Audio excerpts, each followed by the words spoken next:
L'activité que nous venons d'organiser s'inscrit dans le cadre de la sensibilisation contre la coronavirus et donc le Covid-19.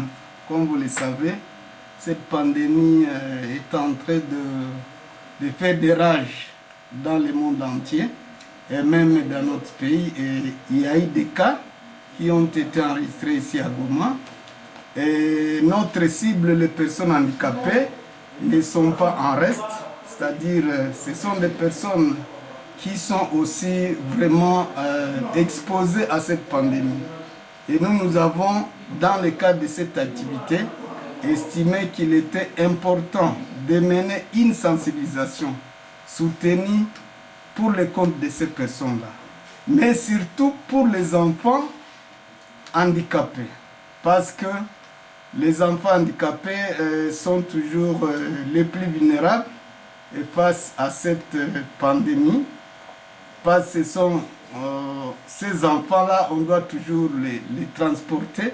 Et donc, il est difficile de les soumettre aux mesures barrières, notamment la distanciation, étant donné que leurs parents ou accompagnateurs doivent toujours être avec ces enfants, côte à côte. Et le lavage de mains.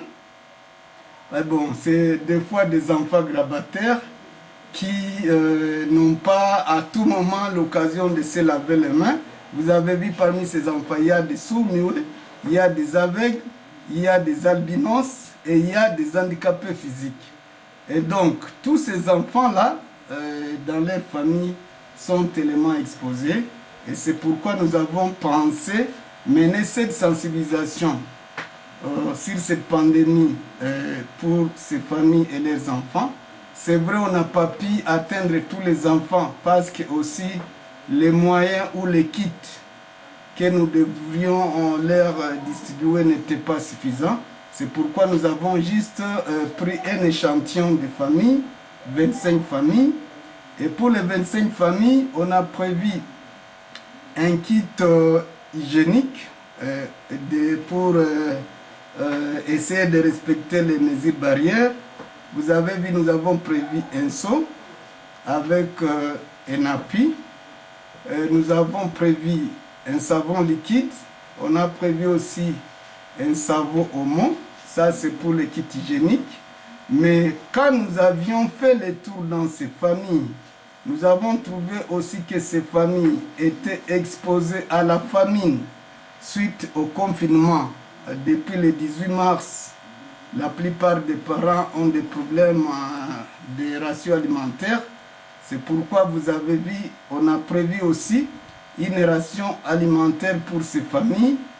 Et cette ration alimentaire est composée, comme vous l'avez vu, de 25 kg de farine de maïs, de 25 kg de farine, non, de haricots et de 5 litres d'huile végétale. Voilà un peu, c'est ça le gros de l'activité.